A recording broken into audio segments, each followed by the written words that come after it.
Close to nature is close to your world. Myron Homes, Cherubic Farms at Chevilla, 7799949104. Govada Venkata Ramakrishna Rao గారు ఈ ఫీల్డ్లోకి ఎందుకు రావాలనుకున్నారు? BiPC sir నాది BSc అయింది. మెడిసిన్ వైపు వెళ్ళలేకపోయాను. అప్పట్లో కొంత ఆర్థిక పరిస్థితి వల్ల సీట్ వచ్చినా కానీ జాయిన్ కాలేకపోయాను. ఇంకా మా నాన్నగారి ఉద్దేశం ఏంటంటే సార్, సొంతంగా బ్రతకాలి ఏదైనా సరే. ఈ డిపార్ట్మెంట్కి వచ్చిన తర్వాత దీని యొక్క ఇంపార్టెన్స్ గొప్పతనం తెలిసింది సార్. పేదవాడికి మనం కూడా మనకంటూ మన స్థాయిలో కూడా మనం న్యాయం చేయొచ్చు. సివిల్ వరకే పరిమితం అవుదాం అనుకుంటారు కొంతమంది సార్. లేదు క్రిమినల్ చేద్దాం, మంచి తొందరగా ఎలివేట్ అవ్వచ్చు అని కొంతమంది అనుకుంటారు. సార్. సివిల్లో యాక్చువల్గా సార్ సివిల్ కేసెస్లో రెండు వ్యక్తుల మధ్యన పొలం మధ్యన ప్లస్ ఇంకోటి ట్రెస్ పాస్ అవుతారు. అతన్ని వ్యవసాయం చేయకుండా ఏం చేయకుండా అడ్డుకుంటూ ఉంటారు. ఇప్పుడు ఒక అమ్మాయికి పట్ల ఒక రేప్ జరిగిందంటే అది సొసైటీకి చాలా ఎఫెక్ట్ అవుతుంది సార్. చాలా మంది ఎందుకండి క్రిమినల్ వైపు చూస్తారు? సివిల్ అంటే పేపర్ వర్క్ ఎక్కువ ఉంటుందన్నా, లేదంటే ప్రాఫిట్ ఉంటుందన్నా? అడ్వకేట్స్లో ఏంటంటే సార్ ఇమ్మీడియట్గా ఇన్కమ్ వచ్చేది క్రిమినల్ కేసెస్ అనేసి అనుకుంటుంది సార్. ఇదే శ్రీనగర్ కాలనీలో 12 acres ఉంది. అప్పట్లో ఫ్యాక్షనిస్టులు ఉన్నారు అప్పట్లో. కానీ కొంతమంది పోలీసులు రోడ్డు మీద జరిగిన ఇష్యూను కూడా దాంట్లో కూడా 307 పెడుతుంటారు. అటాక్ చేస్తున్నప్పుడు తప్పించుకోవడానికి ప్రయత్నం చేస్తున్నాడు. ప్లస్ ఇంకోటి అగైన్ అండ్ అగైన్ అతని మీద అటాక్ చేస్తూ ఉంటాయి. సార్ పరిగిలో మీకు బాగా గుర్తుండిపోయిన కేసు అంటే ఈ కేసులో మీకు కొన్ని అటాచ్మెంట్లు ఉంటాయి. సార్ అటువంటి కేసు చెప్పండి. ఒక ఫామ్ హౌస్ మీద అటాక్ చేశారు సార్. ఒక హైలీ ఇన్ఫ్లుయెన్షియల్ పొలిటికల్ ఫిగర్ అతను అటాక్ చేశారు. వాచ్మెన్ ఒక ఫామ్ హౌస్లో బట్టలు చిరిగిపోయినాయి, అమ్మాయి ఇవన్నీ ఉన్నాయి. అంటే ఒక ప్రైవేట్ పార్ట్స్ కనిపించేంత స్టేజ్లో కోర్టుకి అట్లా వచ్చింది సార్. సార్ భువనగిరి అనగా నయం గుర్తుకొస్తాడు సార్. నయం కేసులో ఎప్పుడైనా ఎదురుపడ్డాయి మీకు? 1000 కోట్లు సంబంధించిన డాక్యుమెంట్స్ ఉంటాయంటారు. కొన్ని కోట్లు నగదు సీజ్ చేసామన్నారు, బుల్లెట్లు అన్నారు. ఎక్కడున్నాయండి అవన్నీ? ఆ కేసెస్లో మాత్రం చాలా వరకు ఛార్జ్ షీట్స్ వేశారు సార్. దాంట్లో విక్టిమ్స్ చాలామంది ఉన్నారు. ఒక వ్యక్తి చేసాడు, తర్వాత అవి గ్రామ పంచాయతీ లేఅవుట్ వేసేసి అమ్మేశారు సార్. 100 ఎకరాలు. సబ్సిక్వెంట్గా అతను చనిపోయిన తర్వాత వాళ్ళ పిల్లలు దగ్గర నుంచి నయం ఏం చేసేవాడు అంటే సార్, సంఘటన జరిగినప్పుడు వచ్చిన ప్రెస్ మీట్కి ఆధారంగా ఉన్న మెటీరియల్, చార్జ్ షీట్కి వచ్చిన డాక్యుమెంట్కి ఉన్న మెటీరియల్ రెండు కరెక్ట్గా ఉన్నాయా? ఎన్కౌంటర్ అయిన తర్వాత పోలీసులు రైడ్ చేసినప్పుడు దొరికిన క్యాష్ ఎక్కడ ఉందండి? కోర్టులో ఉందా, లేదంటే దాన్ని ఏమన్నా? ఓకే, భువనగిరి తర్వాత ఎక్కడికి వచ్చారు? ఇక్కడ రంగారెడ్డి కోర్టుకు వచ్చాను సార్. ఈ మధ్యన పిల్లల్ని అమ్మేవాళ్ళు ఒక గ్యాంగ్ ఉంది సార్ అక్కడ. అంటే డిఫరెంట్ క్యాస్ట్ ట్రైబల్ పిల్లలు అనుకోవచ్చు, ఎవరైనా అనుకోవచ్చు, అమ్మేసి హాస్పిటల్కి వెళ్ళగానే ముందు ఆ టెస్ట్ అని ఈ టెస్ట్ అని టెస్టులు చేయిస్తారు. సార్. తర్వాత అంతా మోసం ఇందులో ఏమీ లేదంటారు. అటువంటి సంఘటనలు సామాన్యుడికి ఎదురైనప్పుడు పోలీస్ స్టేషన్కి వెళ్ళాలా, లేదా కన్జ్యూమర్ కోర్టుకి వెళ్ళాలి? కార్పొరేట్ హాస్పిటల్స్ దగ్గర నుంచి కూడా మామూలు నర్సింగ్ హోమ్స్ వరకు కూడా ఇప్పుడు కొన్ని మామూలుగా ప్రైవేట్ క్లినిక్స్ పెట్టుకున్న డాక్టర్స్ కూడా వాళ్ళు రిఫర్ చేసే టెస్ట్లకి వాళ్ళ దగ్గర నుంచి కొంత కమిషన్ వస్తుంటుంది.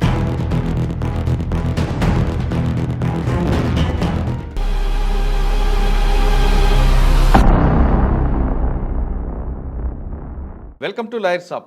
ఈ వారం మన గెస్ట్ రంగారెడ్డి కోర్టులో అడిషనల్ పబ్లిక్ ప్రాసిక్యూటర్గా పనిచేస్తున్న వ్యక్తి. పేరు గోవాడ రామకృష్ణారావు గారు, అడిషనల్ పబ్లిక్ ప్రాసిక్యూటర్.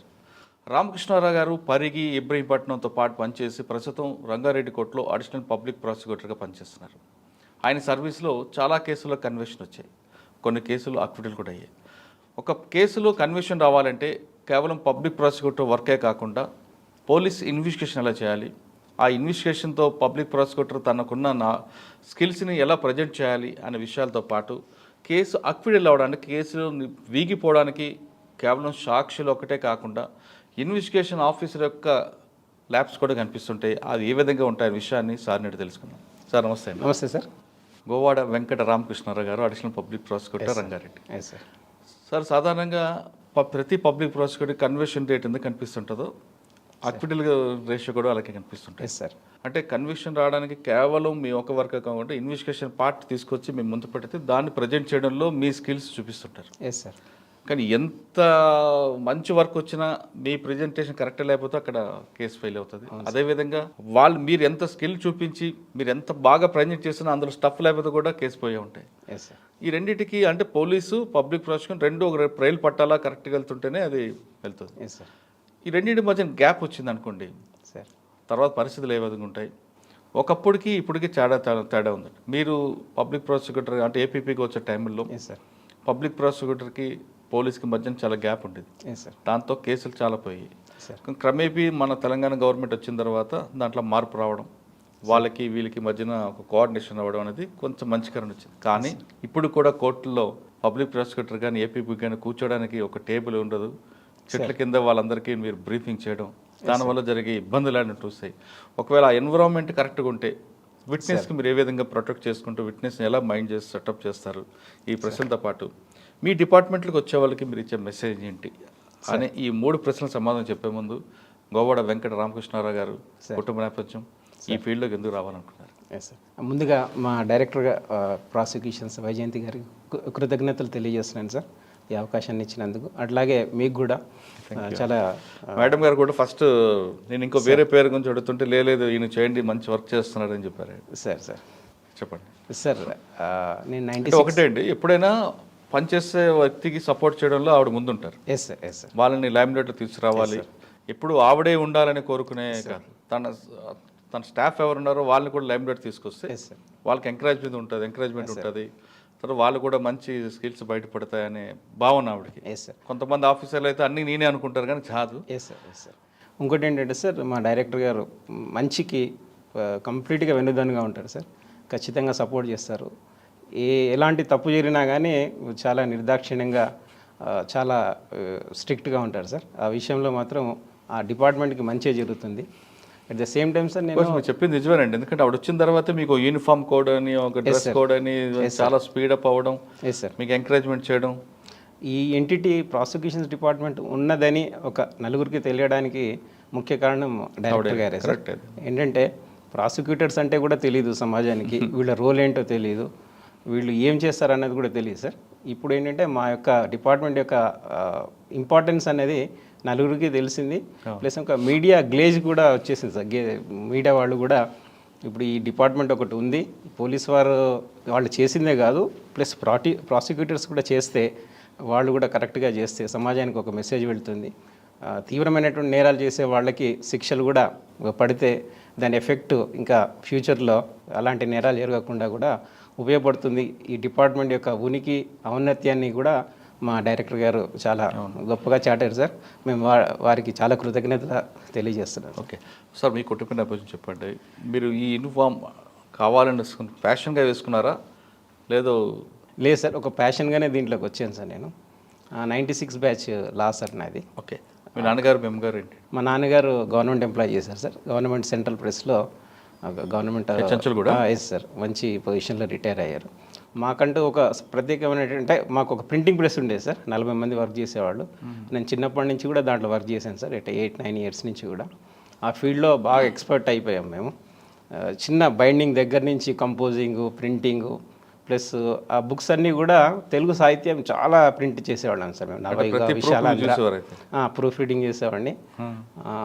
చాలా బుక్స్ ప్రింట్ చేశాను సార్.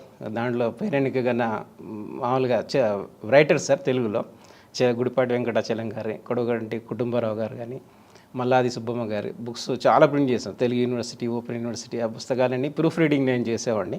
దానివల్ల కొంత సాహిత్యం వైపున ఒక సమాజంలో ఉన్నటువంటి ఒక మంచి చెడు గురించి కూడా ఒక అవగాహనతో ఉన్నాను సార్.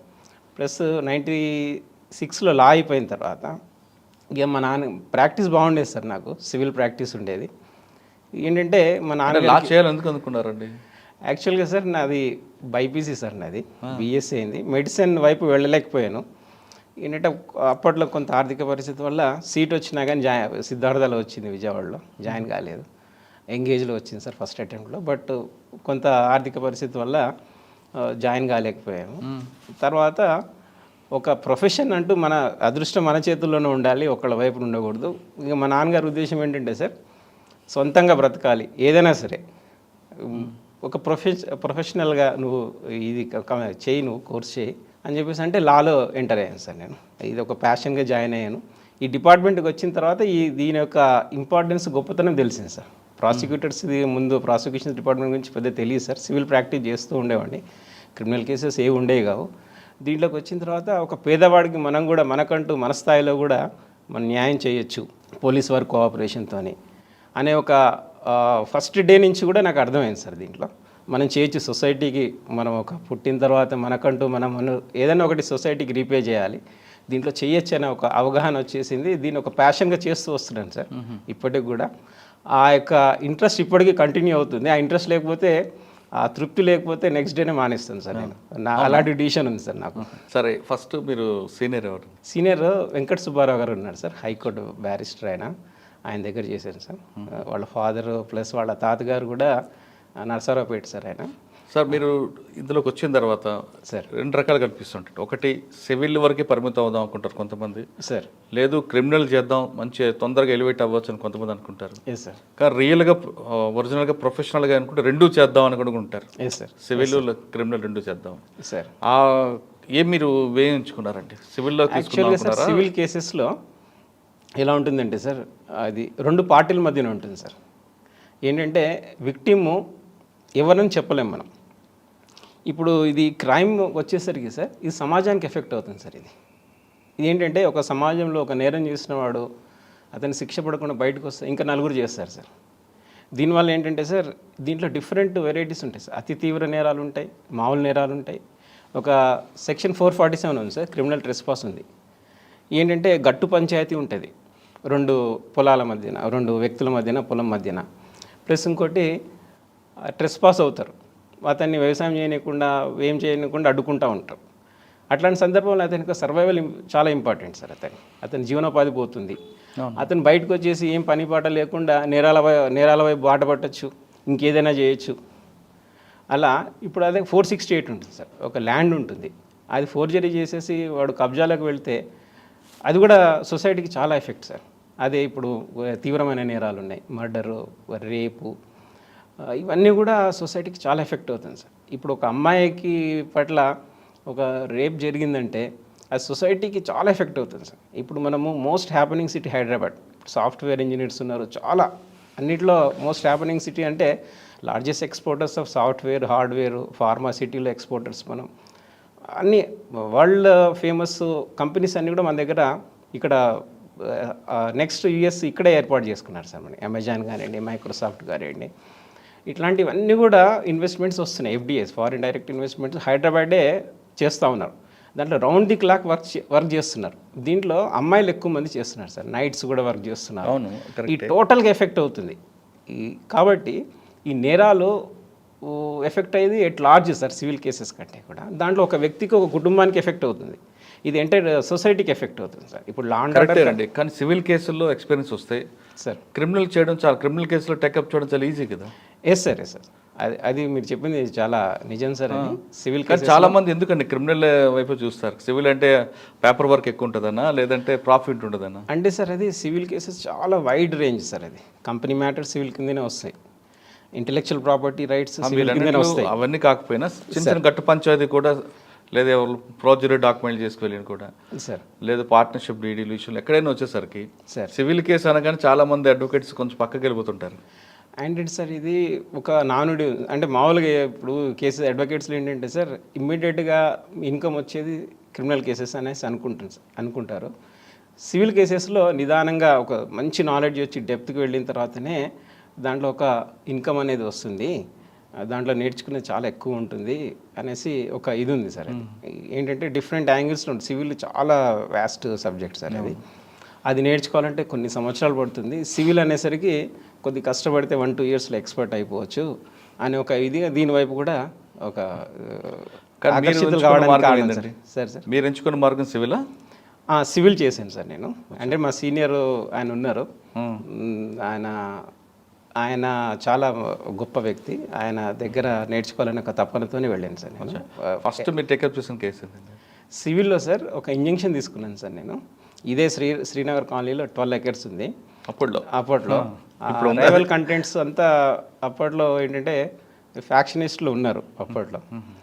దాని మీద ఇంజెక్షన్ ఆర్డర్ తీసుకున్నాను, దాన్ని అబ్సల్యూట్ చేయించాను. చాలా సంవత్సరాలు నడిచింది అది.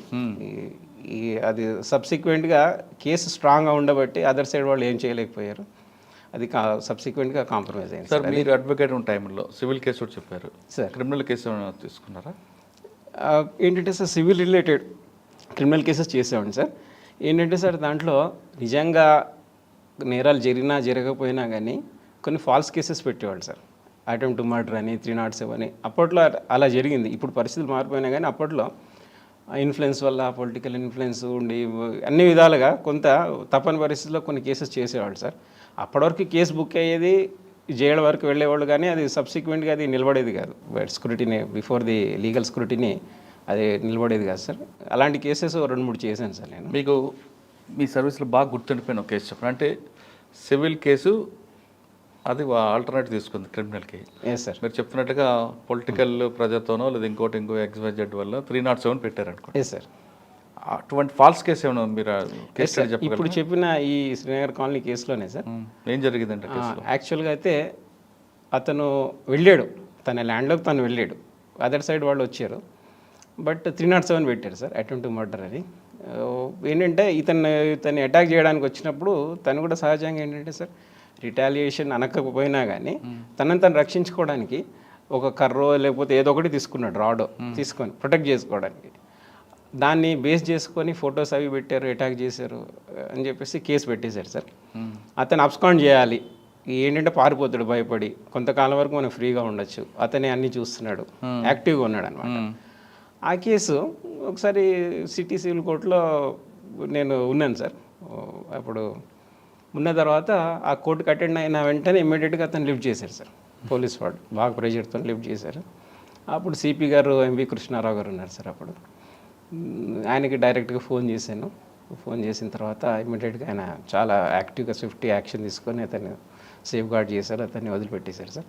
ఆ కేసు సబ్సిక్వెంట్గా ఎక్విటల్ తీసుకున్నాను సార్. అది కొద్దిగా ఒక సెన్సేషనల్ అయింది అప్పట్లో.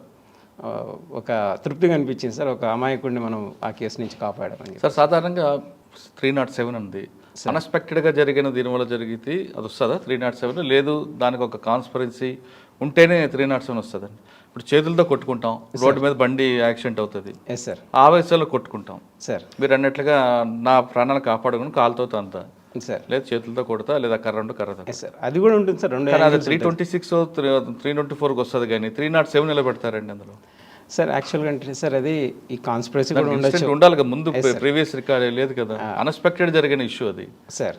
అన్ఎక్స్పెక్టెడ్ ఏంటంటే సార్, ఇప్పుడు రోడ్డు మీద వెళ్తూ ఉంటారు, ఒక యాక్సిడెంట్ అయింది, ప్లస్ ఇంజ్యూర్డ్ ఉన్నారు, అతను ఆవేశపడిపోయి తను కొట్టాడు అనుకున్నా సార్.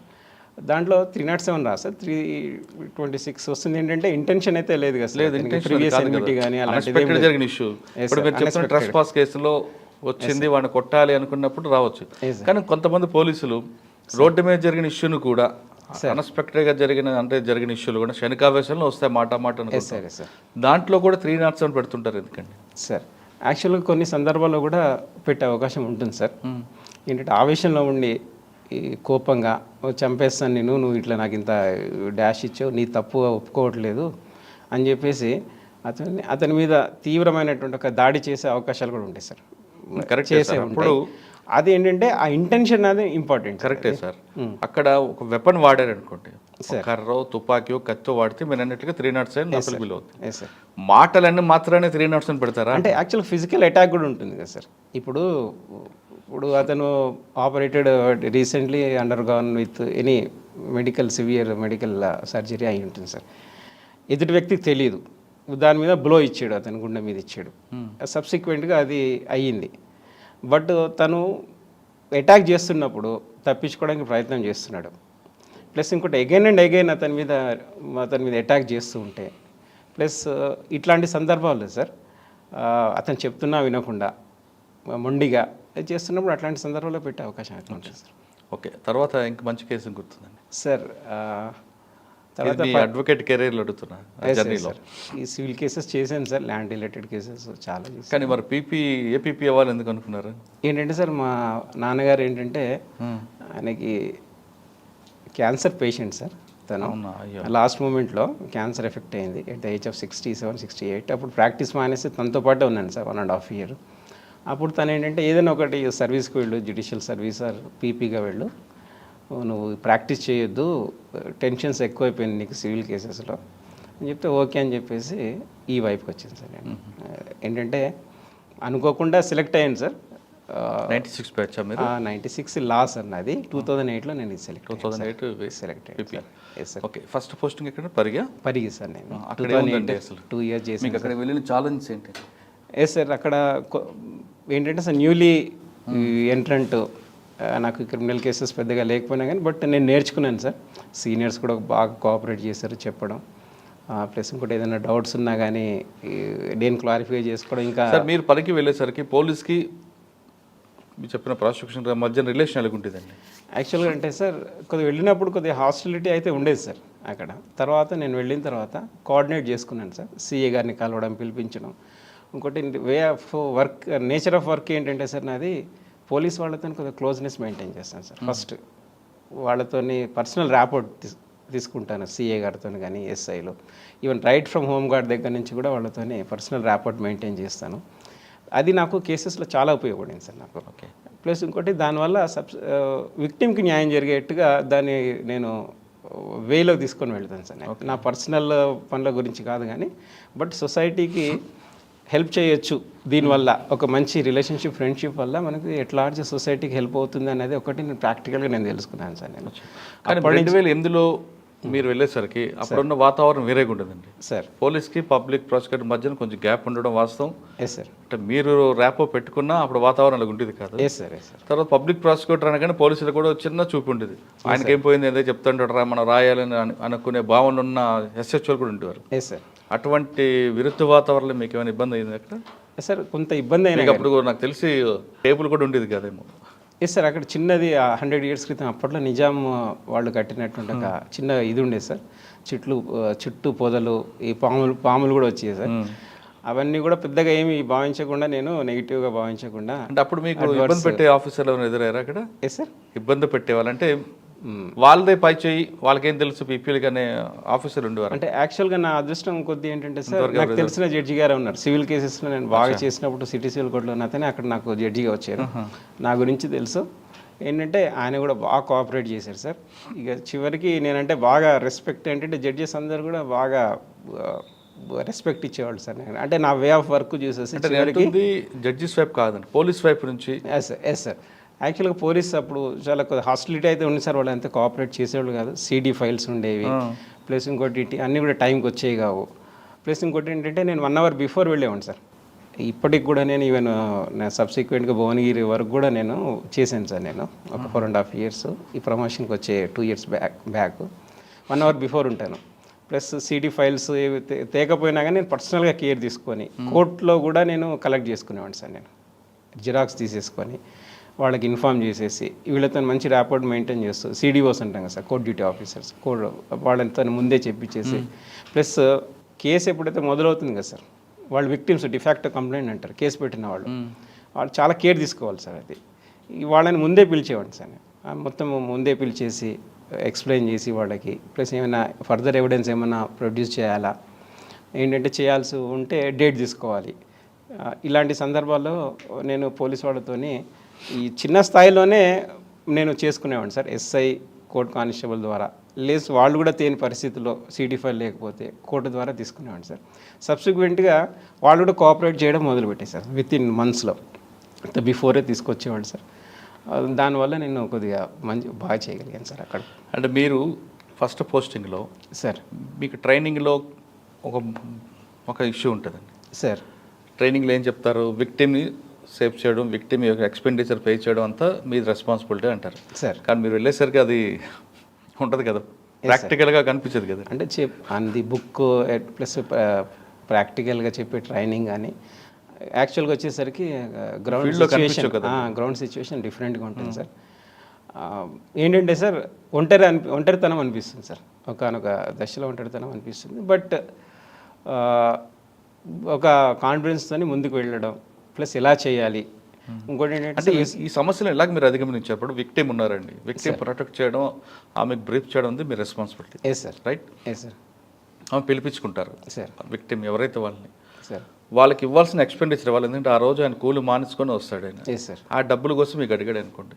లేదు కొంతమంది ఛార్జీలు కూడా లేకుండా వచ్చేవాళ్ళు మీకు ఎదురవుతుంటారు ఎస్ సార్, భోజనాలకు కానీ. Yes sir. వాళ్ళకి మీరు మీ సొంత డబ్బులతో పెట్టుకున్నారా, లేదు పోలీసు దగ్గర తీసుకున్నారా? బుక్కులు మాత్రం వేరే కనిపిస్తుంది, ఎస్ సార్, మీకు గ్రౌండ్లోకి వచ్చేసరికి దాని రియాలిటీగా ఎదురే ఉంటారు. చాలా దారుణమైన పరిస్థితులు ఎస్ కనిపిస్తాయి. సార్, మీరు చెప్పేది నిజం సార్. యాక్చువల్గా ఏంటంటే ఒక పరిగి లాంటి రిమోట్ ఏరియాస్లో అంత పేదలు ఉంటారు సార్, వాళ్ళు డైలీ వేజ్ లేబర్ ఉంటారు. ఏంటంటే చిన్న చిన్న ఇష్యూస్లో వాళ్ళు కోర్టుకు వచ్చి ఉంటారు. వాళ్ళు అంటే కొంత ఆవేశకాలు ఇదైపోయి 324 చిన్న చిన్నగా. అవును, అట్లాంటి కేసెస్లో విక్టిమ్ కంప్లైంట్ ఇచ్చిన వాళ్ళు వచ్చి ఒక రోజు 2 రోజులు వెయిట్ చేసినా పర్వాలేదు. దాంట్లో ఐ విట్నెస్ ప్రత్యక్ష సాక్షులు మిగతా వాళ్ళందరూ ఉంటారు సార్, వాళ్ళు కూడా లేబరే. వాళ్ళు కూడా 3-4 సార్లు తిరిగితే మాత్రం చాలా ఇబ్బంది సార్, వాళ్ళ రోజు కూలిపోతుంది, ప్లస్ ఇది చాలా ఇబ్బందులు పడాల్సి ఉంటుంది.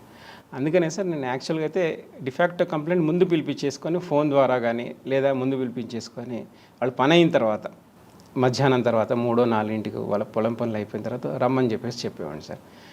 కేసెస్ స్టార్ట్ అయ్యే ముందు వాళ్ళతో బ్రీఫ్ చేసుకొని నేను చేసి వాళ్ళకి ఇంకేమైనా ఎవిడెన్స్ ఏమైనా ఉన్నాయా అని అవన్నీ కూడా ముందే కలెక్ట్ చేసుకునేవాడిని సార్. ప్లస్ ఇంకోటి మిగతా విట్నెస్లు వస్తే మాత్రం వచ్చిన వాళ్ళని ఎట్టి పరిస్థితుల్లో అదే రోజు చేసేవాడిని సార్ మ్యాక్సిమంగా, అంటే ముందు బ్రీఫ్ చేయడం వల్ల. ప్లస్ ఇంకొంటే ఏంటంటే సార్ కొంతమంది భోజనానికి లేక, డబ్బులు లేక, ఛార్జీలకు లేక కూడా వచ్చినటువంటి సందర్భాలు ఉన్నాయి సార్. ఏంటంటే ప్రభుత్వ పరంగా కూడా దానికి ఒక సిస్టమ్ అయితే పేపర్ ఉంది, కానీ వాళ్ళకి ఛార్జెస్ అవన్నీ పే చేయాలి. కానీ ఇంతవరకు అయితే అలాంటిది ఏం లేదు సార్.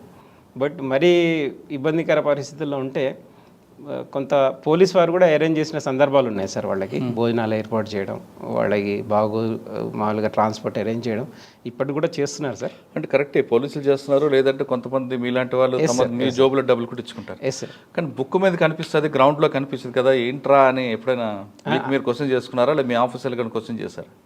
ఆఫీసర్స్ నేను క్వశ్చన్ చేయలేదు సార్. ఏంటంటే అడ్జస్ట్ కావడం, ఇప్పుడున్న ప్రతికూల పరిస్థితుల్లో మనకు తప్పదు, ప్లస్ మనం చేయాలి, ఉద్యోగం చేయాలి. సమస్య ఇప్పటికైనా అలాగే ఉందండి పరిస్థితి? లేదు సార్, ఇప్పుడు చాలా మారింది సార్.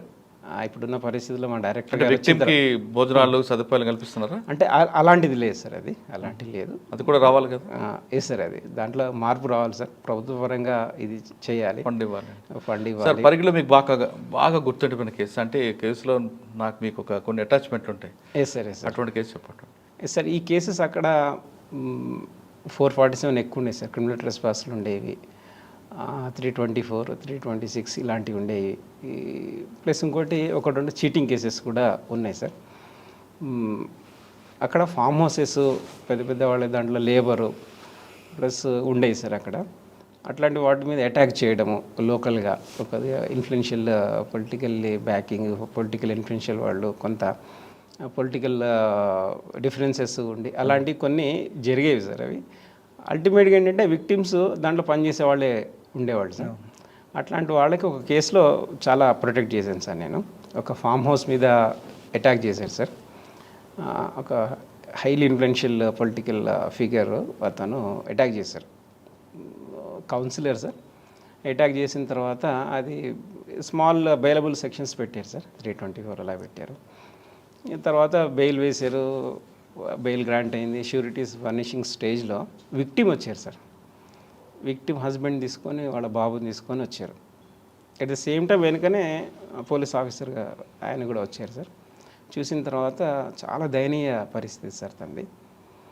ఈ వాచ్మెన్ ఒక ఫామ్ హౌస్లో బట్టలు చిరిగిపోయినాయి, అమ్మాయి ఇవన్నీ ఉన్నాయి.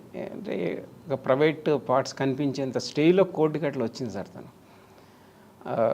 అది చూసి నాకు కళ్ళమ్మట నీళ్ళు వచ్చేసి, ఇది కరెక్ట్ కాదు, అసలు పెట్టిన సెక్షన్స్ ఏంటి, ఈమె పరిస్థితి ఏంటి. అప్పుడే ఆ పోలీస్ ఆఫీసర్ గారిని అడిగింది సార్, ఏంటి బాబు మీరు ఇది ఏంటి పెట్టారు ఇది. ఇక తను వచ్చేటప్పుడు జడ్జి గారు కూడా చూశారు సార్. బిఫోర్ కోర్టు స్టార్ట్ ముందే వచ్చి అట్లా కూర్చుంది తను కోర్టు ముందు. ఎవరు ఏంటని అడిగితే, సార్ నాకు కూడా తెలియదు సార్, నేను కనుక్కుంటానని చెప్పేసి చెప్పాను. తర్వాత ఇన్ఫామ్ చేశాను, ఎవరని అంటే సార్ ఇట్లా ఆ కేసులో ఆ విక్టిమ్ సార్, విక్టిమ్ తను అని ఏంటండి ఈ సెక్షన్స్ పెట్టారు ఇవన్నీ అనేసి అంటే తర్వాత అదే విషయం నేను పోలీస్ ఆఫీసర్ గారితో చెప్పాను. ఇది చాలా సీరియస్ ఇష్యూ అండి, ఇది ఈ బెయిలబుల్ సెక్షన్స్ పెట్టారు అని చెప్పేసి అంటే ఇప్పుడు మరి తను చూస్తుంటే ఒక ట్రైబల్ ఉమెన్ లాగా కనిపిస్తున్నారు. ఆమె ఏం చెప్పుకోలేని పరిస్థితి, అడిగే ప్రశ్నించే ఇది లేదు తన దగ్గర. ఒక మిడిల్ ఏజ్డ్ ఉమెన్ ఆమె. సపోర్ట్ ఎవరు చేయాలండి? మీరే చేయాలి కదా, చర్యలు తీసుకోవాల్సింది మీరు, మేం కాదు కదా. మీరు తీసుకున్న వాటి మీదనే మేము స్పందించాలి. నేనైనా కానీ పీపీగా కోర్ట్ అయినా కానీ ఈ జడ్జి గారి దృష్టిలోకి వెళ్ళింది అంటే ఆయన ఆల్టరేషన్ మేమో వేశారు సార్, ఎస్సీ అట్రాసిటీస్ కేసు వేశారు. దాని మీద నేను క్యాన్సిలేషన్ ఆఫ్ బెయిల్ వేశాను, అది గ్రాంట్ అయింది. వాళ్ళు 1 month ఉన్నారు సార్ జైల్లో. అది అక్కడ బాగా సెన్సేషనల్ అయింది సార్. దానివల్ల పేదవాళ్ళ మీద ఎస్పెషల్లీ ఫామ్ హౌసెస్ మీద అటాక్స్ తగ్గిపోయినాయి సార్. అదొకటి బాగా గుర్తింపు వచ్చింది సార్ నాకు. సార్ ఆ కేసులో మీరు జడ్జి గారు జోక్యం చేస్తున్నారు కాబట్టి ఆ బాధ్యతలకు న్యాయం చేస్తారు సార్. బెయిలబుల్ సెక్షన్ పెట్టిన ఆఫీసర్ మీద ఏమైనా చర్య తీసుకోలేదా? తీసుకోమని మీరు ఏమైనా ఎస్పీ గారికి రాశారా? లేదు సార్, రాయలేదు సార్. అలా రాస్తే తర్వాత సబ్సిక్వెంట్గా సార్ ఏంటంటే స్మూత్ ఫంక్షనింగ్ ఆఫ్ సిస్టమ్ అనేది కొద్ది దెబ్బతింటుంది సార్. తర్వాత నుంచి తను కూడా చేంజ్ అయ్యాడు సార్. తను బేసికల్గా మంచి వ్యక్తి, మనం చెప్పలేము సార్ ఆ పరిస్థితులను బట్టి. అలా చేయడు కదండి. ఏంటంటే పరిస్థితుల ప్రభావము, ఇంకోటి అన్నీ ఏంటంటే సార్ ఎలాంటి జోక్యం ఉండకుండా ఫ్రీ హ్యాండ్తో వర్క్ చేసే విధంగా వాతావరణం కల్పించాలి సార్ ఎవరికైనా కానీ. ఇప్పుడు మా డిపార్ట్మెంట్లో మా డైరెక్టర్ గారు ఒక ఆ విధంగా మాకు అవకాశాలు ఇచ్చారు సార్ మాకు. కరెక్టే అండి. ఇప్పుడు ఎంత కానీ పోలీస్ డిపార్ట్మెంట్లో కూడా ఇలాంటి సందర్భాల్లో తన యొక్క స్వతహాగా తన నిర్ణయం తీసుకునే విధంగా ఒక వాతావరణం అయితే ఉండాలి సార్. ఏంటంటే జోక్యం ఉండకూడదు. ఇప్పుడు పొలిటికల్ జోక్యం కానీ మిగతా జోక్యాలు కానీ ఏ ఉండకూడదు సార్. అట్లాంటి ఆయన అక్కడ జోక్యానికి బెండ్ అయినట్లే కదా. అంటే కొన్ని పరిస్థితుల్లో ఏంటంటే సార్ తనైతే మళ్ళీ సబ్సిక్వెంట్ తను చేసినటువంటి ఒక దాన్ని తను రెక్టిఫై చేసుకున్నారు, దాన్ని చేశారు సార్. ఎలాంటి ఆయన మీద ప్రభావం కనిపించలేదు అతనికి. అతను చాలా ధైర్యంగా చేశాడు సార్. అది దానివల్ల తనకు కూడా మంచి పేరు వచ్చింది సార్. పేరు సిఏ గారికి సార్. ఓకే, పరిగి తర్వాత అండి తర్వాత రంగారెడ్డి కోర్టుకు వచ్చింది sir. 11th MM court join అయ్యాను సార్ 2010 నుంచి. ఓకే, ఆల్మోస్ట్ 9.5 years చేశాను సార్. చాలా కేసెస్లో చాలా నెంబర్ ఆఫ్ కేసెస్ చేశాను సార్. కన్విక్షన్స్ ఉన్నాయి. అది special court, food cases special court ఉన్నాయి సార్. ఎలక్ట్రిసిటీ కేసెస్ ఉన్నాయి. చాలా చీటింగ్ కేసెస్ చాలా ఉన్నాయి సార్ అక్కడ. ఎందుకంటే రిజిస్టర్డ్ ఆఫీసెస్ ఆ దిల్షుక్నగర్ ఏరియాలో ఉండేవి సార్. ఆ జ్యూరిస్డిక్షన్ సరూర్నగర్ చైతన్యపురి ఉండేది. అప్పుడు రియల్ ఎస్టేట్ చీటింగ్స్ చాలా జరిగినాయి సార్. ఆ కేసెస్ కూడా చాలా ఉండినాయి. At the same time food కేసెస్లో సార్ ఒక కన్విక్షన్ తీసుకున్నాను. మనం కందిపప్పు ఉంటుంది, దాంట్లో కల్తీ చేస్తారు సార్. దాన్ని ఒక కెమికల్ కలుపుతారు, ఫ్రెష్గా స్మెల్ వస్తుంది. అది చాలా కందిపప్పులు కెమికల్ కలుపుతారు సార్. అది కెమికల్ కలిపితే ఏంటంటే సార్ ఇప్పుడు కొన్ని తడిసిన ధాన్యం ఉంటారు సార్, పప్పు ఇవన్నీ కొన్ని 2nd grade 3rd grade ఉంటాయి. అవి తీసుకొచ్చేసి దాన్ని ఫ్రెష్ చేస్తారు సార్. అవి చేసేసి అమ్మేస్తారు, హై క్వాలిటీ కింద అమ్మేస్తారు. అది ఫుడ్ ఇన్స్పెక్టర్ గారు కేసు పెట్టారు సార్. అది కన్విక్షన్ వచ్చింది సార్. అది 3 years. అది చాలా పెద్ద బాగా డబ్బున్న వ్యక్తి అతను. చాలా అతనికి 3 years శిక్ష పడింది సార్. అప్ టు సుప్రీంకోర్టుకు కూడా వెళ్ళింది, అది కన్ఫర్మ్ అయింది సార్. అదొకటి ఏంటంటే సార్ ఇప్పుడు కందిపప్పు అంటే ఇప్పుడు ఒక 25 kgs ఒక బ్యాగ్ మనం ఇంటికి తీసుకొస్తే అన్నప్రాసన ఒక పాపకి మనం రెగ్యులర్గా ఆ పప్పు నెయ్యితో వేసి పెట్టేస్తే సార్ క్యాన్సర్ వచ్చే అవకాశాలు ఉంటాయి సార్.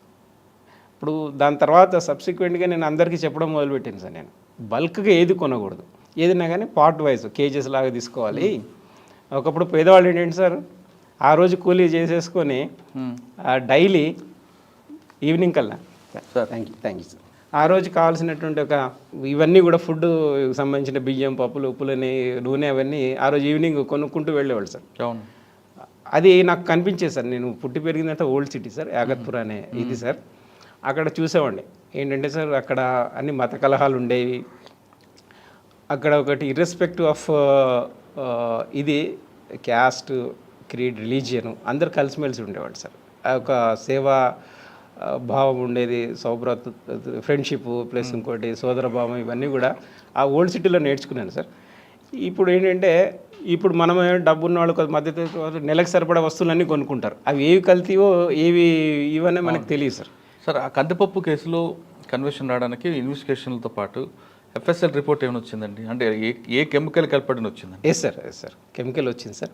నాకు గుర్తులేదు సార్ అది కెమికల్ ఇప్పుడు ఆల్మోస్ట్ ఓకే. ఆ కేసుతో పాటు ఇంకా బాగా గుర్తున్న కేసులు ఏంటండి సార్? దాంతోపాటుగా ఒక కేసు చేశాను సార్. ఒక ఫేక్ జాబ్ అపాయింట్మెంట్ లెటర్స్ ఇచ్చారు సార్ హైకోర్టులో. రిక్రూట్మెంట్ జరిగింది. ఆ లెటర్స్ అన్నీ కూడా ఫేక్ సార్. యాక్చువల్గా చాలామంది అక్యూజ్డ్ ఉన్నారు సార్ దాంట్లో. హై ప్రొఫైల్ ఉన్నారు, బ్యాంక్ మేనేజర్స్ ఉన్నారు. అయితే వాళ్ళందరికీ కన్విక్షన్ వచ్చింది సార్. అది ఆల్మోస్ట్ 15-16 ఏళ్ళు అది పెండింగ్ ఉంది సార్. ఆ కేసు ఎందుకు ఆగిందని చెప్పేసి దాని మీద బాగా స్టడీ చేశాను సార్. ఒక స్టడీ చేసిన తర్వాత కేసు ఆపొద్దు చేద్దామని చెప్పేసి ఒక డిసైడ్ చేసుకొని మొదలుపెట్టాను సార్. అప్పటికి చాలా ప్రెషర్స్ వచ్చినాయి నాకు.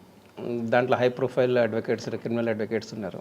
దాన్ని టేకప్ చేయొద్దు, అది మేము లాంగ్ బ్యాక్ నుంచి దాన్ని పెండింగ్ పెడుతూ వస్తున్నాము, ఒకళ్ళు కాకపోతే ఒకళ్ళు హైకోర్టుకు పంపించేసి దాన్ని స్టే తీసుకొస్తా వస్తున్నాము, నువ్వు దాన్ని తీసుకోవద్దు అని చెప్పేసి అన్నారు సార్.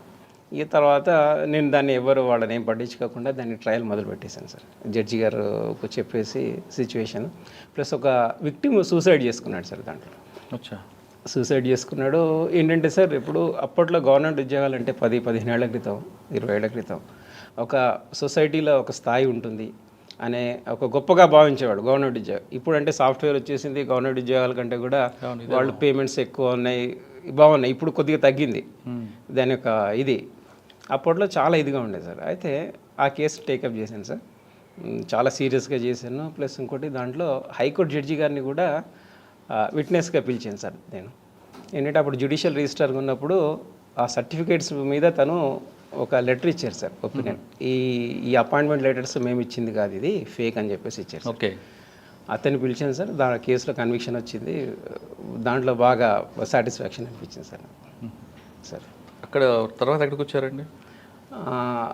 తర్వాత భువనగిరి వెళ్ళాను సార్ నేను. భువనగిరి వెళ్ళాను, 4.5 years చేశాను. మళ్ళీ ప్రమోషన్ మీద ఇక్కడికి వచ్చాను సార్. సార్ భువనగిరి అనగా నయం గుర్తుకొస్తాడు సార్. నయం కేసులో ఎప్పుడైనా ఎదురుపడ్డాయి మీకు? సార్ ఆ విషయం చెప్పే ముందు సార్, ముందుగా మా డైరెక్టర్ గారికి నేను కృతజ్ఞతలు తెలియజేస్తున్నాను సార్. ఎందుకంటే మా డైరెక్టర్ గారు నన్ను ప్లస్ కోమలత గారు అని ఉన్నారు సార్, అడిషనల్ పీపీ కోమలత గారు, తన అసిస్టెంట్స్గా వేసుకున్నారు సార్ ఈ కేసెస్లో. అప్పట్లో మా డైరెక్టర్ వైజయంతి గారు లీగల్ అడ్వైజర్ సార్. దానికి సంబంధించిన గవర్నమెంట్కి అంటే సహకారంగా తను చేశారు సార్. మేడంకి అసిస్టెంట్ చేశారు సార్. ఆ సందర్భాల్లో ఆ కేసెస్ అన్నీ చూశాను సార్. ఆ మేడంకి అసిస్టెంట్ చేయడం వల్ల మేడం గారి ద్వారా మాకు చాలా అనుభవం వచ్చింది సార్. తన యొక్క ఇది మీరు తీసుకొచ్చిన అనుభవం గురించి చెప్పండి, నేర్చుకున్న అనుభవాన్ని సార్. ఏంటంటే సార్, ఎందుకంటే ఆ కేసు చాలా high profile case. Yes sir. 1000 కోట్లు సంబంధించిన డాక్యుమెంట్స్ ఉంటాయంటారు. Yes sir. కొన్ని కోట్లు నగదు సీజ్ చేసామన్నారు, బుల్లెట్లు అన్నారు. ఎక్కడున్నాయండి అవన్నీ? సార్ యాక్చువల్గా సార్ ఆ కేసెస్లో ఏంటంటే సార్, ఇప్పుడు కేసెస్ అయితే పెండింగ్ ఉన్నాయి సార్, వాటి గురించి ఎక్కువగా మాట్లాడకూడదు. అన్నారు అందులో చాలా మంది ఫొటోస్ ఉన్నాయి సార్. యాక్చువల్గా అంటే సార్ దాని గురించి పెద్దగా కొన్ని మాకు అందుబాటులో ఉన్నాయి సార్, కొన్ని లేవు. ఆ కేసెస్లో మాత్రం చాలా వరకు ఛార్జ్ షీట్స్ వేశారు సార్. దాంట్లో విక్టిమ్స్ చాలామంది ఉన్నారు సార్. పేదవాడి దగ్గర నుంచి కూడా మధ్యతరగతి ప్రాపర్టీ రికవర్ చేశారు కదండి. Yes sir. సిట్ వాళ్ళు హ్యాండ్ ఓవర్ చేసుకున్నారు సార్ ఆ ప్రాపర్టీస్ అన్నీ కూడా. అంటే నేచర్ ఆఫ్ అతని యొక్క మోడస్ ఆపరాండి ఏంటంటే సార్, నయీంది ఇప్పుడు ఇర్రివోకబుల్ జీపీ అనేసి అంటారు సార్.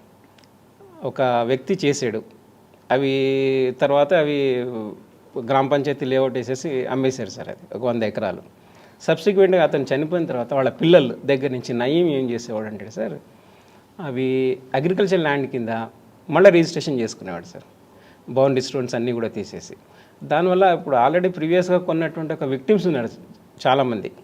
పెళ్ళిళ్ళ కోసం అని చెప్పేసి, అమ్మాయిల పెళ్ళిళ్ళ కోసం అని చెప్పేసి ప్లాట్ కొన్నవాళ్ళు, ప్లస్ ఇంకోటి ఈ చాలామంది ఉంటారు సార్ రిటైర్మెంట్ బెనిఫిట్స్తోనే. ఈ వాళ్ళు చాలా సఫర్ అయ్యారు సార్ దాంట్లో ఆ కేసెస్లో. అలాంటి సందర్భంలో చాలామంది నేను వెళ్ళేసరికి చాలా వాటిలో ఛార్జ్ షీట్ అయినాయి, కొన్ని అండర్ ఇన్వెస్టిగేషన్ ఉన్నాయి. నేను వెళ్ళిన తర్వాత కొంత స్పీడప్ చేశాను సార్. చాలా ఇన్వెస్టిగేషన్ పాయింట్ ఆఫ్ వ్యూలో కొంతమంది పోలీస్ ఆఫీసర్స్ చాలా మంచి వాళ్ళు ఉన్నారు సార్, జెన్యున్గా చేసిన వాళ్ళు ఉన్నారు. గవర్నమెంట్ అఫీషియల్స్ని కూడా రిమైండ్ చేశాను సార్. గవర్నమెంట్ అఫీషియల్స్ని రిమైండ్ చేసాం. దానివల్ల చాలా మార్పు వచ్చింది సార్ అక్కడ సొసైటీలో. సార్ ఆ ఏంటంటే కేసులో మెసేజ్ ఎలా వెళ్ళిందంటే సార్, మ్మ్. ఈ వ్యవస్థలో ఒక గ్యాంగ్స్టర్ తప్పుడు పత్రాలు సృష్టించేసి అతని పొలిటికల్ సపోర్ట్ అనొచ్చు, లేకపోయినా కానీ తన యొక్క నేర నేపథ్యం చూసేసి భయపెట్టి అక్రమంగా స్వాధీనం చేసుకునే ఒక పద్ధతి, ఒక వ్యవస్థ స్ట్రాంగ్గా ఉంటే సార్ కోర్టు, ప్రాసిక్యూషన్, పోలీసు న్యాయం జరుగుతుందన్న ఒక నమ్మకం అయితే ప్రజల్లో కలిగింది సార్. అక్కడ నేను ప్రత్యక్షంగా చూశాను నేను. సార్ మీరు ఆ కేసు సంబంధించి చార్జ్ షీట్ అంతా చూశారు సార్. చూసాను సార్, చూశారు కదా సరే సార్. సార్ ఎన్ని వేల ఎకరాలు ఉన్నాయి ఆయన చేతిలో, ఎన్ని వేల కోట్లు వస్తుంది అని ప్రాపర్టీ? లేదు పేపర్ మీద మాత్రమే కనిపిస్తుందా, దాన్ని అంటూ ఉన్నదానికి ఇంత చూపించారా, లేదు రియల్గా అంత ఉందంటారా? యాజ్ పర్ చార్ట్ షీట్స్ ప్రకారంగా సార్ అవి ఉన్నాయి సార్, రియల్గా ఉన్నాయి, అవన్నీ ఉన్నాయి. 1000 కోట్లు ఉంటుందండి? ఉండొచ్చు సార్, ఉండొచ్చు సార్. ఆ ల్యాండ్ అంతా భువనగిరి చుట్టేనా? అది సార్ భువనగిరి చుట్టూ ఉంది. విశాఖపట్నం కానీ ఛత్తీస్గఢ్లో కొన్ని దొరికాయి. ఏంటంటే సార్ వాళ్ళు ఇవన్నీ సోర్స్, దీని ద్వారా వచ్చినట్టు ఒక మనీని వాళ్ళ ప్రాపర్టీస్ అక్కడక్కడ కొన్నారు సార్. అవి కూడా సీజ్ చేశారు సార్, సిట్ వాళ్ళు సీజ్ చేశారు సార్. అంటే ఎక్కడ ఉన్నాయండి? ఛత్తీస్గఢ్ ఉన్నాయి సార్, చాలా చోట్ల ఉన్నాయి. చార్జ్ షీట్స్ ఇప్పుడు ఆల్మోస్ట్ ఎవరైనా అవి చూడొచ్చు. ఇప్పుడు కోర్టు డాక్యుమెంట్స్ ఎవరైనా తీసుకోవచ్చు, చూడొచ్చు. ఉన్నాయి సార్, గోవాలో ఉన్నాయి, ఇటు విశాఖపట్నంలో ఉన్నాయి. ఇవన్నీ కూడా సీజ్ చేశారు సార్ పోలీసు. కానీ ఆ రోజు ఎన్కౌంటర్ అయిన తర్వాత పోలీసు రైడ్ చేసినప్పుడు దొరికిన క్యాష్ ఎక్కడ ఉందండి? కోర్టులో ఉందా, లేదంటే దాన్ని ఏమైనా సబ్మిట్ చేశారు సార్, కోర్టుకి సబ్మిట్ చేశారు సార్. అంటే సంఘటన జరిగినప్పుడు వచ్చిన ప్రెస్ మీట్కి ఆధారంగా ఉన్న మెటీరియల్, చార్జ్ షీట్కి వచ్చిన డాక్యుమెంట్కి ఉన్న మెటీరియల్ రెండు కరెక్ట్గా ఉన్నాయా, లేదా ప్రెస్ మీట్లో ఎక్కువ ఉండి ఇక్కడ తక్కువ ఉన్నాయా? అంటే యాక్చువల్గా ఎలా ఉంటుందంటే సార్, ఇప్పుడు పోలీస్ ఆఫీసర్స్ ప్రెస్ మీట్ పెడతారు, ప్రైమా ఫేసి ఇన్ఫర్మేషన్ ద్వారా వాళ్ళు పెడతారు. సబ్సిక్వెంట్గా డిఫరెంట్ టర్న్స్ తీసుకోవచ్చు సార్ ఫర్దర్ ఇన్వెస్టిగేషన్లో. ఇప్పుడు ఎఫ్ఐఆర్ ఇట్స్ నాట్ ఏ కంప్లీట్గా మనం ప్రతి విషయం దాంట్లో ఉండాల్సిన అవసరం లేదు సార్. ఇన్వెస్టిగేషన్ అన్ని మార్పు చెందొచ్చు. 161 స్టేట్మెంట్లో ఇంకా డీటెయిల్గా రావచ్చు. సబ్సిక్వెంట్ అది కూడా సరిపోదు, మా దగ్గరకు వచ్చిన తర్వాత, ప్రాసిక్యూషన్కి వచ్చిన తర్వాత ఇంకా ఫర్దర్ ఇన్వెస్టిగేషన్ చేయాల్సిన అవసరం ఉంది. ఇంకా విట్నెసెస్ని, ఇంకా కొత్త వాళ్ళని దీంట్లో చేయాలని అన్నప్పుడు మాత్రం we can definitely step in to the shoes of IO sir. అంటే మాకు కూడా కొంత యాక్ట్ ప్రకారం కొన్ని పవర్స్ ఉన్నాయి సార్. మేము కూడా మా స్థాయిలో మేము కూడా చేయొచ్చు సార్. అలాంటి సందర్భాలు చాలా ఉన్నాయి సార్, చేసాం సార్. మీకున్న పవర్ని యూజ్ చేసి సార్ నైమ్ రాసుకున్న డైరీలను చూసారా? లేదు సార్, చూడలేదు సార్. మీకు పవర్ ఉంది కదా? లేదు సార్. పవర్ అంటే సార్ యాక్చువల్గా మేము అసిస్టెంట్స్ సార్ మా డైరెక్టర్ గారికి. అంటే చార్జ్ షీట్ వేసిన డైరీస్ ఏంటంటే సార్ కొంతవరకు మాకు ఏంటంటే సార్ కొన్ని లిమిట్స్ ఉన్నాయి, కొన్ని సబ్జుడైజ్ సార్, ఇది కోర్టు పరిధిలో ఉన్నాయి. అంటే కొన్ని చెప్పకూడదు. అదేలేండి సార్. నైమ్ చార్జ్ షీట్ వేసినప్పుడు నైమ్ కేసులో సార్ ప్రాపర్టీ రికవరీ కూడా రాస్తారు కదా అందులో? ఎస్ సార్, రాశారు సార్. మరి అందులో డైరీస్ రాశారా, లేదా డైరీస్ కాలం మనం వదిలిపెట్టారా? లేదు సార్, రాశారు సార్. ఎన్ని డైరీస్ ఉంటాయండి? అంటే ఖచ్చితంగా చెప్పకూడదు సార్, చెప్పకూడదు సార్. అంటే ఆ డైరీలో ఉన్న మెటీరియల్ ఏమైనా ఇందులో తీసుకొచ్చారా, లేదా డైరీస్ కానీ చూపించారండి? లేదు సార్, మెటీరియల్ తీసుకొచ్చారు సార్. డైరీలో ఉన్న కంటెంట్ కూడా తీసుకొచ్చారు? సార్, ఎస్ సార్, తీసుకొచ్చారు. ఇప్పుడు ఆ కేసు ఎప్పటివరకు అయ్యే కోసం ఉంటుందండి? యాక్చువల్గా అయితే సార్ ఇన్వెస్టిగేషన్ చాలా వరకు అయిపోయినాయి సార్. చార్జ్ షీట్స్ వేశారు, దాన్ని ఇక ట్రయల్ మొదలు పెట్టాలి సార్. యాక్చువల్గా అయితే ఈ మధ్యనే చాలా వరకు కంప్లీట్ అయిపోయినాయి సార్. ట్రయల్ అయితే ఖచ్చితంగా మొదలవుతుంది సార్. ఈ కరోనా రావడం వల్ల 2-3 సంవత్సరాలు ఇదైంది, కానీ ఇప్పుడైతే మొదలవుతాయి సార్, అవి అవుతాయి.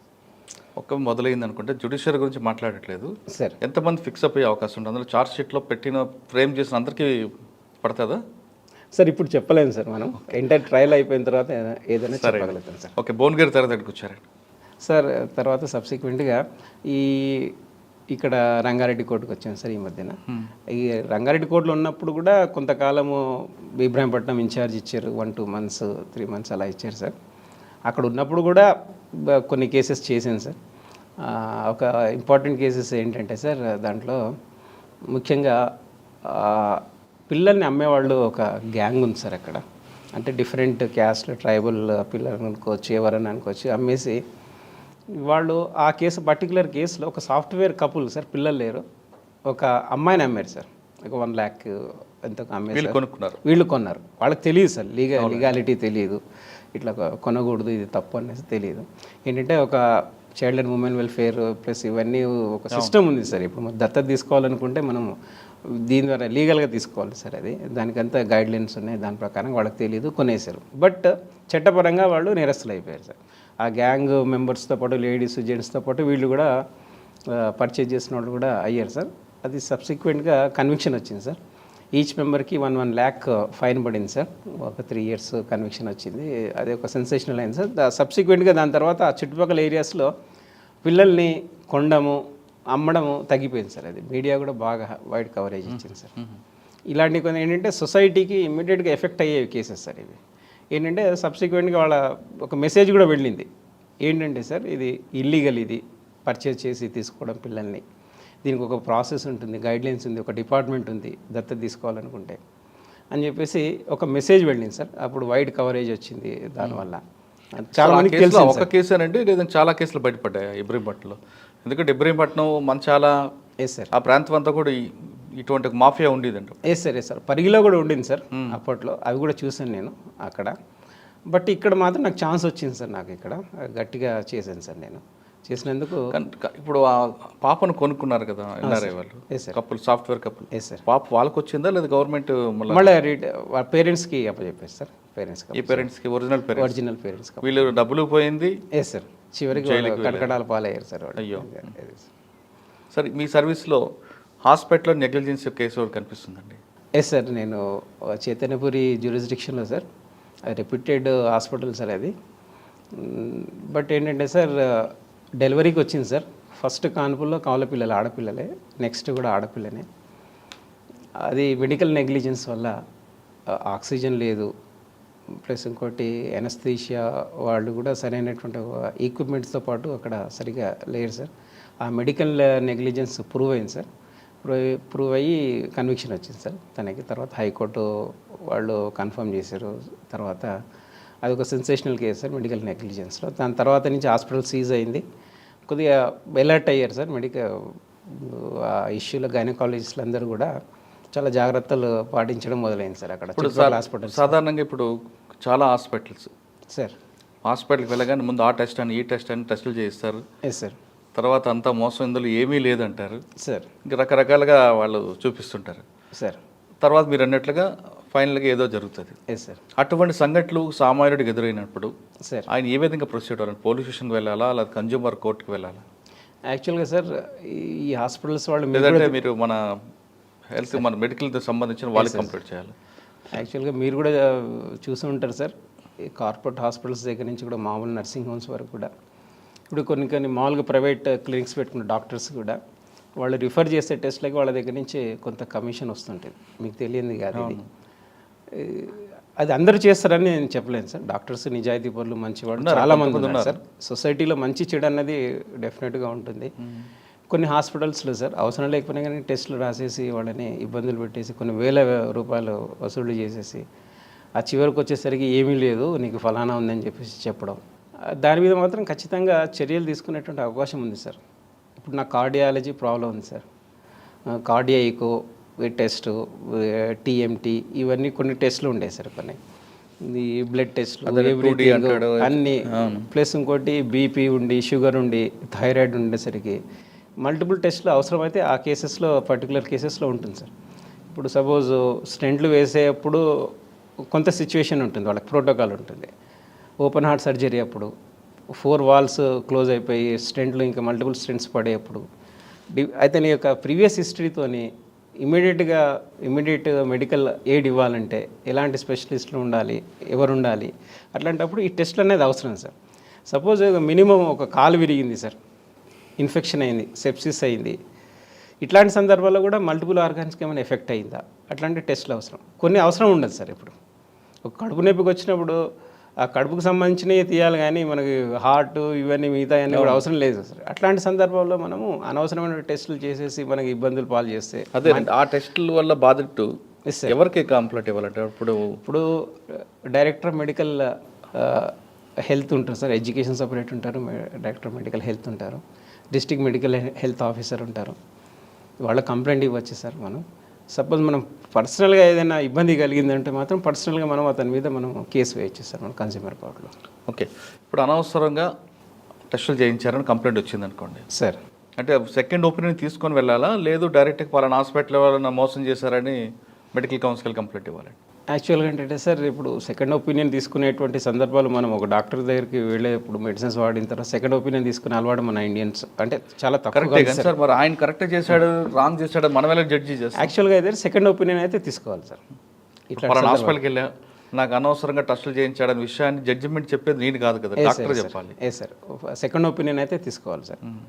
తను పర్సనల్ ఇన్వెస్టిగేషన్ చేయాల్సి ఉంటుంది ఇలాంటి కేసెస్లో. ఎవరైతే విక్టిమ్ ఉన్నారు కదా సార్, ఏది అవసరమే అనవసరమై జరిగింది ఇది అని చెప్పేసి వాటి మీద సెకండ్ ఒపీనియన్ తీసుకొని వెళ్ళడం అనేది చాలా ఇంపార్టెంట్ సార్ ఇది. కానీ సెకండ్ ఒపీనియన్ తీసుకున్న టైం కూడా ఇవ్వరు కదండి వీళ్ళు. Yes sir, yes sir. Angiogram అంటారు, మీరు అన్నట్టు 2D అంటే రకరకాల టెస్టులు చేస్తారు. సార్ అంటే అప్పుడు పరిస్థితుల్లో ఏంటంటే సార్ సీరియస్ ఉంటారు పేషెంట్, ఆలోచన శక్తి నశిస్తుంది. ఏంటంటే సివియారిటీని బట్టి ఏదంటే అది చేసేస్తారు సార్, అది కామన్గా. అంటే ఇటువంటి మోసాలు జరిగితే దగ్గరలో ఉన్న మెడికల్ డిస్ట్రిక్ట్ మెడికల్ హెల్త్ ఆఫీసర్కి మనకు ఏంటంటే ఖచ్చితంగా మనకి ఎవిడెన్స్ ఉంటే మాత్రం ఖచ్చితంగా చేయాలి సార్. వాళ్ళ మీద చర్య తీసుకుంటారా సార్? అది కాకుండా లోకల్ పోలీస్ స్టేషన్లో కంప్లైంట్ ఇవ్వాలంటే ఏం చేయాలి? అదే హాస్పిటల్ మీద అంటే చీటింగ్ అనేది రావాలంట సార్. మెడికల్ నెగ్లిజెన్స్లో సార్ తనకి ఇబ్బంది కలిగింది, ఏదైనా చనిపోయారు తన ఇది పోలీస్ స్టేషన్లో కంప్లైంట్ ఇవ్వచ్చు సార్. వాళ్ళు ఇన్వెస్టిగేషన్ చేస్తారు సార్, డెఫినెట్గా చేస్తారు. అటువంటి కేసుల్లో మీరు కన్విషన్ తీసుకొచ్చారు? ఎస్ సార్, వాళ్ళు టీమ్ ఆఫ్ డాక్టర్స్ దగ్గర నుంచి వాళ్ళు ఒపీనియన్ తీసుకున్నారు. మన ఇన్వెస్టిగేషన్ పోలీస్ ఆఫీసర్ అవన్నీ కూడా ప్రూవ్ అయినాయి సార్. ఇంకేమున్నాయండి మంచి కేసులు మీ సర్వీస్లో? సార్ యాక్చువల్గా ప్రతి డే ఒక సర్వీస్ మోటోతోనే చేస్తూ ఉంటాను సార్ నేను. ప్రతిరోజు కూడా నలుగురికి హెల్ప్ చేయాలి, విక్టిమ్ చేయాలి. ప్లస్ ఇంకోటి మా డైరెక్టర్ గారు వచ్చిన తర్వాత బాగా ఇన్స్పైర్ అయ్యాను సార్ నేను. తన యొక్క constant whistle and supervision plus ఇవన్నీ కూడా తను చేసే ఎనర్జెటిక్ డైనమిక్ నేచర్తోనే మేమందరం కూడా చాలా వర్క్ చేస్తున్నాం సార్. ఈ ప్రతిరోజు కూడా నాకున్న కేసెస్ ఇన్ హ్యాండ్ ఏ ఉన్నాయో నేనేం చేయొచ్చు, ఎంతవరకు చేయొచ్చు అంతవరకు నేను evening at the end of day తృప్తిగా వెళ్తున్నాను సార్ ఇంటికి. అంటే ఆవిడ గైడెన్స్లో మీరు ముందుకు వెళ్తారు? ఎస్ సార్, సక్సెస్గా వెళ్తున్నారు. Yes sir. సార్ ఫైనల్గా చెప్పండి, మీ డిపార్ట్మెంట్లోకి రావాలనుకున్న వాళ్ళకి ఆస్పిరెంట్స్కి మీరు ఇచ్చే మెసేజ్ ఏంటి? చాలా మంది అడ్వకేట్ ఉంటారు, ఎస్ సార్, వాళ్ళకి పీపీలు అవ్వాలని కోరుకుంటుంది, ఎస్ సార్, వస్తారు, బయట ఉన్నప్పుడు సిచ్యువేషన్ చూసి వస్తారు. ఇక్కడ ఏదో పోలీసులు అందరూ సెల్యూట్ చేస్తారని సార్, మనకి పీపీ అనగానే పోలీసులు రెస్పాండ్ అవుతారు. ఇంట్లో ఏమైనా పని కావాలన్నా, లేదంటే సినిమా టికెట్లు కావాలన్నా, గుళ్ళో దర్శనం కావాలన్నా, కారు కావాలన్నా ఏర్పాటు చేస్తారనే భావనలో చాలామంది వస్తారు సార్. అటువంటి ఆ భావంతో వచ్చే వాళ్ళకి మీరు ఇచ్చే మెసేజ్ ఏంటి? యాక్చువల్గా అంటే అవన్నీ బయట ఉన్నవన్నీ జరుగుతాయంటారా, లేదు ఇవంతా? లేదు సార్, అలా ఏం లేదు సార్.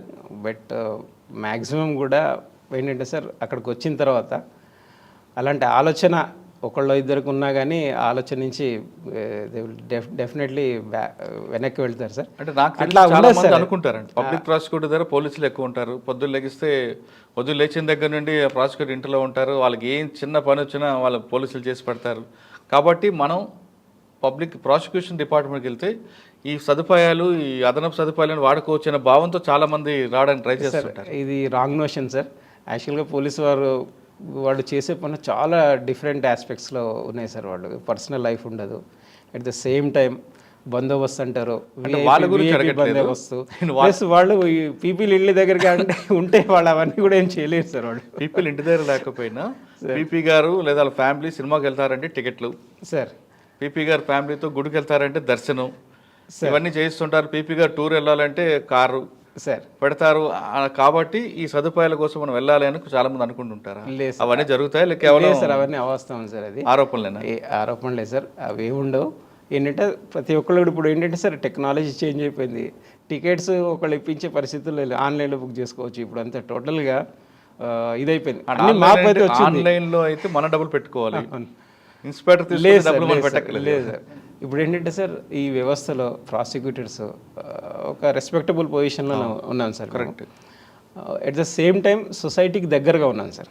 ఇప్పుడు సొసైటీకి ఒక మెసేజ్ ఇచ్చే వ్యక్తులు మేము. సొసైటీలో కరెక్షన్ ఈవెన్ పోలీస్ వారితో పాటుగా ఒక లా అండ్ ఆర్డర్లు కరెక్ట్గా ఉండడానికి మేము కూడా ఒక పాత్ర మా పాత్ర ఉంది దాంట్లో. ఇలాంటి చిన్న విషయాల పట్ల అట్రాక్ట్ అయ్యే వాళ్ళు అయితే 99% ఎవరు లేరు సార్ మా డిపార్ట్మెంట్. ఆ భావంతో మీ డిపార్ట్మెంట్లోకి వచ్చే వాళ్ళకి మీరు ఇచ్చే మెసేజ్ ఏంటి సార్? ఏం లేదు సార్, ఇది ఒక సర్వీస్ మోటోతో రావాలి సార్. ఇది ఈ సొసైటీలో క్రైమ్ అన్నది చాలా తీవ్రమైంది. ఇది చాలా ఎఫెక్ట్ అవుతుంది. ఆ నేరానికి గురైనటువంటి ఒక కుటుంబమే కాకుండా ఎంటైర్ సొసైటీకి అది ఎఫెక్ట్ అవుతుంది. దీని యొక్క రామిఫికేషన్ చాలా ఉంటాయి సార్. ఇప్పుడు లా అండ్ ఆర్డర్ సరిగ్గా లేకపోతే మనకి ఇన్వెస్ట్మెంట్స్ రావు, ఎంప్లాయ్మెంట్ ఉండదు. అట్ ద సేమ్ టైము మనం ఏ ఫారిన్కి వెళ్ళిన అవసరం లేదు sir. English knowing people intermediate వాళ్ళు కూడా టెలికాలర్స్గా 25,000 సంపాదిస్తున్నారు ఇప్పుడు.